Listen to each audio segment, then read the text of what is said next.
So this video is for Padlet, and as you can see, it's a place for you to make kind of a digital, like a bulletin board, post your documents, and make your web pages easy to navigate for your classroom or whatever you choose to use it for. So I'm going to sign up. I already have an account, but I'm going to show you how to sign up. It is free, but they offer paid subscriptions. So I sign in with Google all the time. I'm going to use my PD email address again. So as you can see, you can only have 3 Padlets with the basic version. The Pro is $8 a month. So I only have the free version, and I think for something like distance learning, the basic version is probably going to be just enough. And I'll show you how you can organize it. So the first thing you're going to do is to make a Padlet. And they have 8 different types you can choose from. So I like to do the shelf. That's what I've used for the 2 Padlets that I have created. And so the shelf, you are able to organize your columns, and you would title the column, and then there are boxes, and I'll show you when I do create it. There are boxes you can add to them, and students can add to them. So for example, this box, the title is "Where in Africa Do They Live?" And then the comment is whatever the response is. So, drafts to the national animal of Tanzania. Wow. Yes.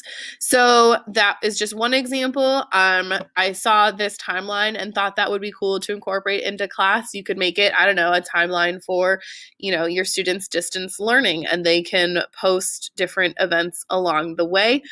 I haven't made a timeline before, but I assume you could probably make more than one timeline in that particular Padlet. You can use a grid. So the grid would have, the title and the comment, and it looks like you can probably add pictures and links down here. I'm going to click on that, see, oh, no, okay. You can add videos, you can add media to any of your posts, and in a few minutes I'll show you some examples of the ones that I've made. There's one, this allows you to link together the different, like whatever you post. So maybe you have topics that are similar, or you maybe are asking a question and you want students to respond to that question. They could put their responses around it, and it makes it kind of more interactive and engaging for the students. You could make a stream. So that is literally just like, I guess, like a Facebook page. Like everything is posted to the one stream, and you can just scroll down and find the posts that you want. This is pretty cool, this map. I could see using this maybe in history or like in English class if you're studying the different locations, or if you want your students going on a virtual field trip, you can, put the links to wherever the, virtual field trip takes place.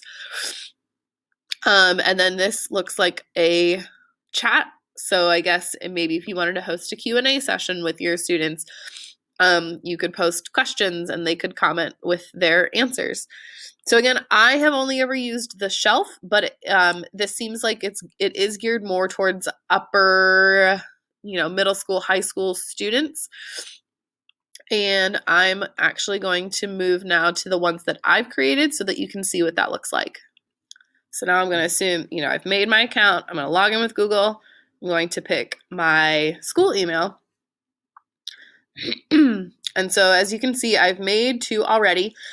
This is one I used, this NaNoWriMo. I used it to have my students post their responses to the different categories that I was teaching.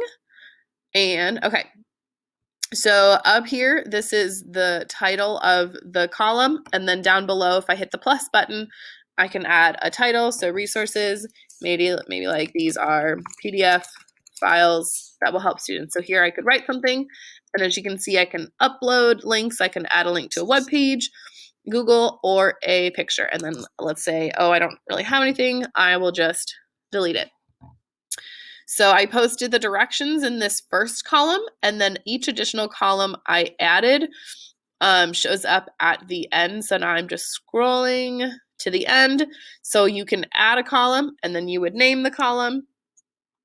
And then the students are able to hit the plus button and add their own response below. So as you can see, so when we were going over conventions, the students didn't make their own accounts. So it will say that all of their posts are anonymous. So I instructed my students to put their name where the title is. Perfect timing. And then down below is where they pasted their excerpt. And I have it set that you can like the post by giving them hearts. But you can always change those settings. And so here you can see I added some links to some videos that are helpful. I added, some mostly just YouTube videos, but you can post whatever would be helpful. This is a Padlet I'm particularly excited about. But I need to get some more students responding to it. So again, guidelines are posted here. The students are not able to move the columns, and I don't believe they're able to add columns. I think that's only for the creator, but they are able to add, again, I didn't say they needed to put their name. So if you have them make an account, it'll have their name. If you don't, I would recommend telling them to put their name on it. And as you can see too, you can move these over. So maybe a student put it in the wrong place. So I can move it if I need to. So up here in the settings, I'm going to play around with this because it's still relatively empty. You would title your Padlet, and then the title shows up here. And you can add just a brief description. You can choose the icon. And when you go to choose your icon, you can pick emojis. You can add your own, or you can just choose not to have an icon. When you want to share your Padlet with your students, this would be the code that you would give them. They would just go padlet.com/ and then this would most likely be your own email and then this code. Or you can refer to our other videos and give them simply a tiny URL, which is what I did for this particular Padlet. You can change the appearance. You can change pictures. They provide you with some, or you can add your own. You can choose different color schemes. So, I don't like that. So I'm going to keep it the way it is. You can change the font. If you maybe don't want the names, you can actually take that option out. So if my students don't have to make accounts, then I can just take that out because they're all going to be anonymous otherwise. Where do you want the post to appear? So this would be in each column. When it's a new post, it would appear first rather than at the very bottom.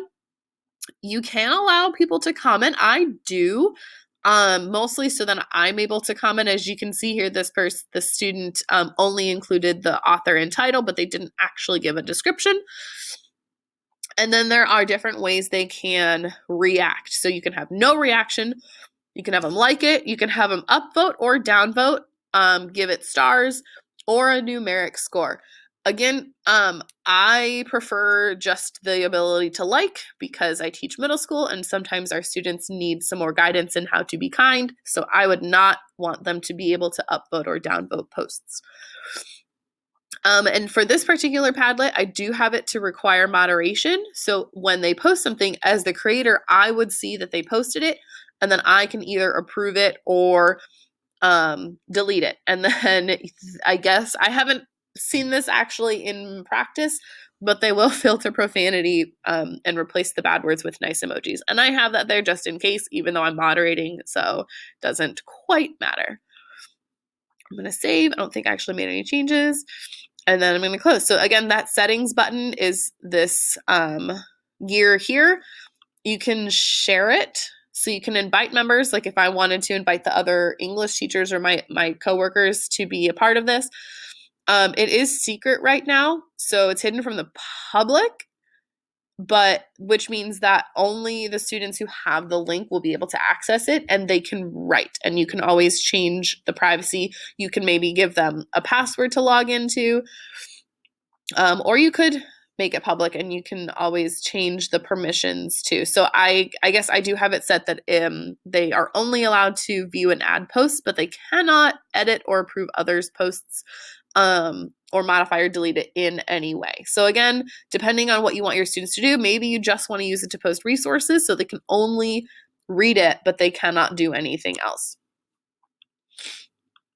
And then I guess if you're visiting another Padlet, you can do that.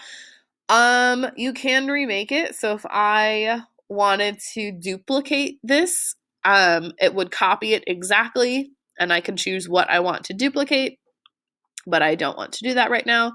And then here is your just your general, help info, remake. You can enter full screen.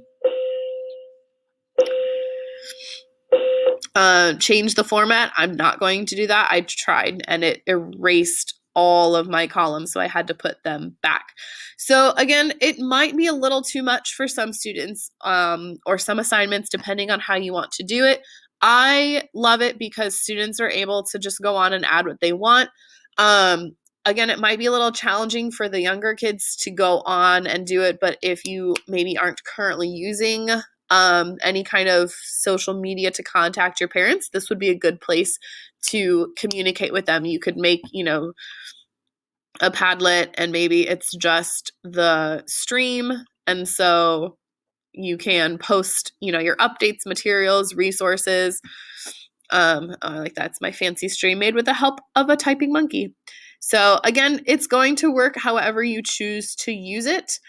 I do like it, and the students, they have mixed reactions, but I think, again, if it's something that looks useful, use it. I will be available for questions. Let me know. And that is all for Padlet. And again, it's just padlet.com, and you sign up with Google.